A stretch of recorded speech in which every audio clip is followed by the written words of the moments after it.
જય હિન્દ મિત્રો, અત્યારે તમને મેપ એટલા માટે બતાવી રહ્યો છું કે આપણે આ છે ને ગામ એ છે અહીંયા કને તમને આ એરો દેખાતો હશે અહીંયા કને આ ગામ છે એ લસારી છે બરાબર।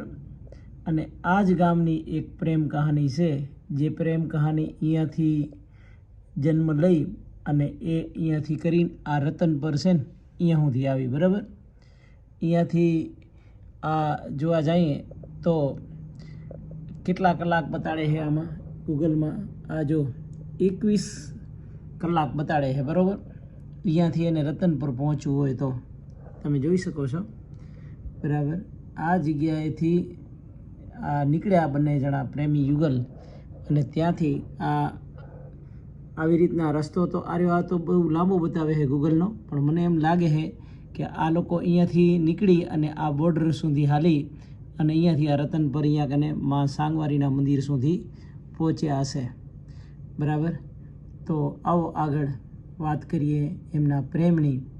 અને એ લોકો ત્યાંથી નીકળ્યા અને એમને ત્યાંથી પાકિસ્તાનથી કહેવામાં આવ્યું હતું કે તમે ચાંદના અંજવારે એ દિશામાં હાલજો, કારણ કે જે વખતે આપણા લોકો હાલતા હતા અને 40 કિલોમીટરનું આ અંતર છે। હવે આગળ કથા કરીએ, વાર્તા કરીએ કે વાત કરીએ કે સત્ય ઘટનાની વાત કરીએ, પ્રેમની કહાની કરીએ। તો આ ચેનલમાં તમે બન્યા રહેજો અને આ વિડીયો સારો લાગે તો સબસ્ક્રાઈબ, લાઇક અને શેર જરૂર કરજો। જય હિન્દ મિત્રો, કેમ છો બધા? મજામાં? આગળનો કેમેરો જરા ખરાબ છે એટલે આ પાછળનો કેમેરો ઘુમાવવો પડે છે બરાબર। તો તમારે આ જે લવ સ્ટોરી સાંભળવી છે ને કે ખડીર રતન પર કેવી રીતે આવી ગયા પ્રેમી પંખીડા બરાબર। આમ તો ઘણા બધા ન્યૂઝ ચેનલોએ, ન્યૂઝપેપર હોય, ઘણું બધું છાપ્યું છે, તેમ છતાં આપણે આ દેશી ભાષામાં હાવ વાત કરશું આજે બરાબર। કે પાકિસ્તાનના આપણે લસારી ગામ ત્યાંથી કરી અને આખું રણ વટાવી, રણમાં પાણી ભરેલ હતું, તેમ છતાં રણ વટાવી અને રતન પર પહોંચ્યા આવા બે યુગલ બરાબર, જેને કાંઈ ભવિષ્યની ચિંતા નહીં, કોઈ વસ્તુ સર કરવાની ચિંતા નહીં, કાંઈ લાઈફ બનાવવાની ઉપાધિ નહીં, કાંઈ નહીં, માત્ર ને માત્ર એકબીજા માટે થઈ અને પ્રેમ કરવો એમ બરાબર। હવે પ્રેમ જેવો હોય એવો એને મંજૂર, પણ પ્રેમ સરહદો પાર કરાવી નાખે આવો પ્રેમ એ લોકોએ જે પણ કર્યો હશે એને મુબારક। ઓકે, પ્રેમનો વિરોધી તો કોઈ ન હોઈ શકે ને, હું ન હોઈ શકું ને તમે ન હોઈ શકો પ્રેમના વિરોધી તો, પણ પ્રેમ હોવો જોઈએ। શ્રેણી વિઝાણંદ જેવો પ્રેમ હોવો જોઈએ, હા, રાધા ને કૃષ્ણ જેવો પ્રેમ હોવો જોઈએ, આવા ઘણા બધા છે, લેલા ને મજનુ જેવો પ્રેમ હોવો જોઈએ, આવા અસંખ્ય આવી જે છે પ્રેમની કથાઓ, હા, કે જ્યાં કને ઓઢો ને હોથલ એના જેવો પ્રેમ હોવો જોઈએ, કે ઓઢો જામ અને ત્યાં કને વેડા ડુંગર ઉપર એ કેવી રીતના જે પોતે પ્રેમ કર્યો અને પછી જે ફેરા ફરે છે એમાં કે વેડાની ડુંગર વિશે અન ઢગલા કીધા ચાર, ઓઢો ને હોથલ વરે સૂરજ તું પૂરજે શાખ। હા, એવા સૂરજની શાખે જે લોકો પ્રેમ કરે છે, હા, એવા પ્રેમને સલામ છે।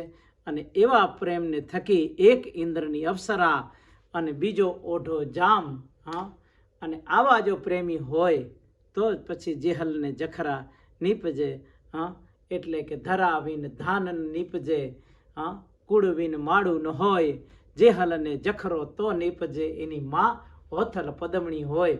આ બધી પ્રેમ અને પ્રેમિકાઓની વાતો હતી જે આપણા ઇતિહાસના પાનાઓ ઉપર દર્જ છે, પરંતુ આજે હું આ પ્રેમીઓને કોઈ આ પ્રેમીઓ સાથે સરખાવવા નથી માંગતો, કારણ કે આ બંને પ્રેમીઓથી હું જાણ છું કે એ લોકોનો કેવો પ્રેમ છે। પરંતુ એક વસ્તુ તો એ કહેવી પડે કે પાકિસ્તાનની આખી બોર્ડર અને ત્યાં કને પાકિસ્તાનની ફોજ ત્યાં હોય, આ બાજુ ભારતની ફોજ હોય, બંને ફોજને ચકમો દઈ, બંનેના રડાર સિસ્ટમને ચકમો દઈ અને જે રતન પર માં સાંગવારીના મંદિર સુધી પહોંચ્યા, એટલે એના જીગર, એનું રિસ્ક જે એણે લીધું બરાબર, એ તો આપણે માનવું પડે, હા। અને આપણી જે ભારતની જે સિસ્ટમ છે, જે ત્યાં કને આપણા આર્મી છે, ઓકે, અને આજે એક વસ્તુ પ્રશ્ન થાય આમાં, હું કોઈ આર્મી ઉપર શક નથી કરતો, પરંતુ જેમ આ 2 જણા પ્રેમી પંખીડા પાકિસ્તાનથી જેમ અહીંયા આવી શકે છે, આપણા રડારમાં ના આવ્યા,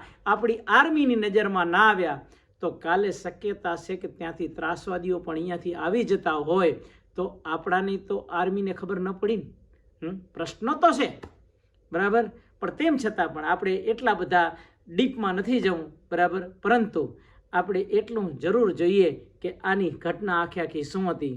અને અત્યારે બીજી એક ચિંતાનો વિષય એ છે કે ઘણી વખત પાકિસ્તાન પણ જાસૂસી કરવા માટે થઈને આવા લોકોને ત્યાંથી અહીંયા મૂકી દેતો હોય છે.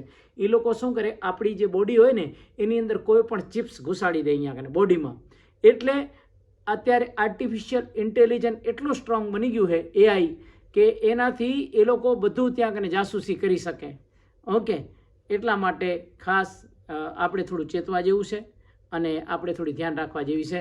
પણ આપણે હવે આગળ વાત કરશું એ લોકોની, તો આ વિડીયોમાં છેલ્લે સુધી બન્યા રહેજો કે આ લોકો કેવી રીતના ત્યાંથી અહીંયા આવ્યા એની આખી વાત હું તમને કરીશ.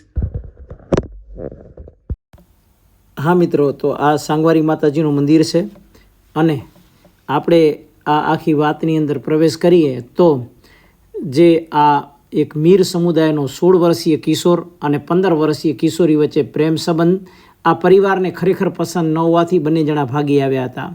4 દિવસ અગાઉ રાત્રિના 12 વાગે એ લોકો 2 જણા ઘરેથી 2 લીટર પાણી અને થોડુંક ખાવાનું લઈ અને નીકળ્યા હતા અને બીજા દિવસે ત્યાં રસ્તામાં આવતા એક ટાપુ ઉપર રાતના રોકાણા હતા અને જ્યાં વરસાદી પાણી પીને બીજા દિવસે એ લોકોએ રણનું પાણી પીધું હતું.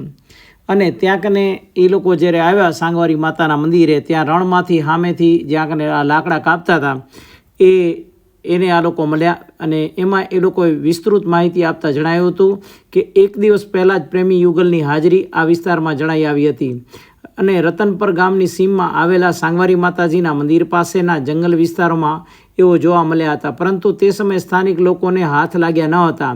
અને આ દરમિયાન ગઈકાલ વહેલી સવારે મંદિર પાસેની આ બાવળની ઝાડીમાં લાકડા કાપતા શ્રમિકને છોકરો અને છોકરી પોતાના ખાટલામાં હૂતેલા જોવા મળ્યા હતા અને બાદમાં સૂર્યોદય થતાં બંને સાથે વાત કરી પૂછપરછ કરતાં કાંઈ શંકાસ્પદ લાગ્યું હતું. તેથી શ્રમિકોએ એને જાણ કરી કે તેથી ગઈકાલ સવારના 9 વાગ્યાના અરસામાં હું અન્ય નાગરિકો સાથે સાંગવારી મંદિર પાસે એ લોકો પહોંચ્યા હતા અને સૌપ્રથમ તેનું સરનામું પૂછ્યું હતું. બંને જણા સિંધી ભાષામાં જે કાંઈ એમણે વાત કરતા હતા એમાં એ લોકો એમ કહેવા માંગતા હતા કે મને યાદ નથી.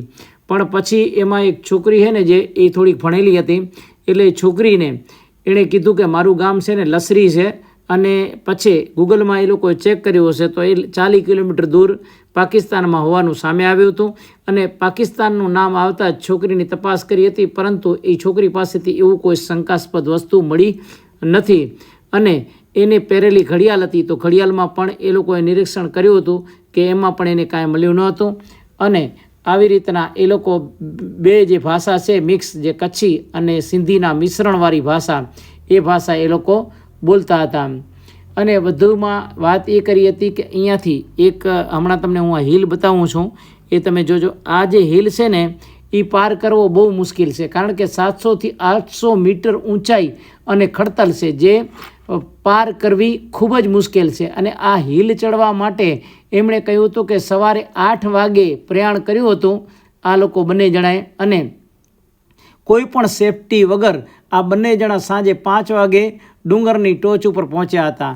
વિચાર કરો, આ પ્રેમની અંદર પાગલ 2 જણાએ કેવડો મોટો રિસ્ક લીધો હતો બરાબર. અને 5 વાગે ડુંગરની ટોચ ઉપર પહોંચ્યા હતા અને થાકેલા બંને ત્યાં સૂઈ ગયા હતા અને 7 વાગ્યાના પરોઢીએ જાગીને તળેટીએ નીચે રહેલા તલાવડીમાં જઈ અને એણે પાણી પી અને રતનપર તરફ સીમ વિસ્તારમાં ઝાડી કાપતા શ્રમજીવીઓના ખાટલામાં આવીને બંને જણા સૂઈ ગયા હતા બરાબર. આ રીતની આખી સ્ટોરી છે.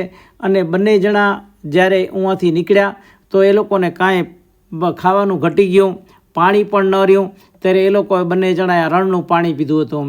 અને જેવી રીતના આ ખડીરના જે પણ પોલીસ અધિકારીઓ છે એમાં PI MN દવે અને આ લોકો બધાએ ઓફિસરોએ એ લોકોની બહુ તપાસ કરી છે, ચાલુ છે બરાબર. અને બંને સગીર વયના હોવાનું કહેવાય છે ને આ અંગે બંનેની મેડિકલ તપાસ કરવામાં આવશે અને ચોક્કસ ઉંમરની જાણકારી પણ મેળવવામાં આવશે અને જરૂરી તપાસ બાદ બંનેને ભુજ JEIC ખાતે મોકલવામાં આવશે અને આવી રીતના આ લોકોની તપાસ કરવાની છે.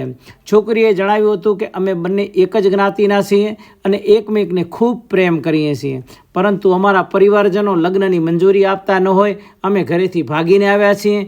મેં એકવાર ગળે ફાંસો ખાવાની ટ્રાય પણ કરી હતી, આત્મહત્યા કરવાની ટ્રાય પણ કરી હતી અને મેં ગળો ફાંસો ખાઈને આત્મહત્યાનો પ્રયત્ન કર્યો હતો અને જેને લઈને મારા દાદાએ અમને હિન્દુસ્તાન ભાગી જવા માટે કહ્યું હતું કે તમે 2 જણા છે ને એક કામ કરો, આના કરતાં આ ગળે ફાંસો ખાઈને આત્મહત્યા કરવી એના કરતાં તમે ભારત જતા રહ્યો.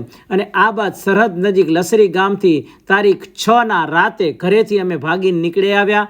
મદદરૂપ થનાર સ્નેહીએ એમ કહ્યું હતું કે તમે છે ને ચંદ્રના પ્રકાશે પંથ કાપવાની સલાહ હું તમને દઉં છું અને એ મુજબ આગળ વધ્યા હતા અને સરહદને ઓળંગી હતી અને આગળ ચાલતા રણમાં ભરાયેલા પાણી વચ્ચે હાલીને અમે તરીને વધતા રહ્યા હતા અને જ્યાં રાહમાં તેઓએ રાતવાસો કર્યો હતો અને સવારે 4 વાગે જાગી ચાલતા ચાલતા હિલ સુધી પહોંચ્યા હતા અને અહીં સાથે લાવેલું ભોજન પણ પૂરું થઈ ગયું હતું અને વરસાદી પાણી પી અને તરસ छिपाવી હતી. આવી રીતના આ મા સાંગવારીના મંદિરે આ લોકો પહોંચ્યા અને આ એની આખી ઘટના હતી. મિત્રો, આ જો સ્ટોરી જે તમને વાત કરી એ જો તમને સારી લાગે તો રોજ નવા વિડીયો જોવા માટે અમારી ચેનલને લાઇક, સબસ્ક્રાઈબ અને શેર જરૂર કરજો, એટલે તમારા સુધી અમે લોકો નવા ન્યૂઝ પહોંચાડી શકીએ. Thank you so much. જય માતાજી.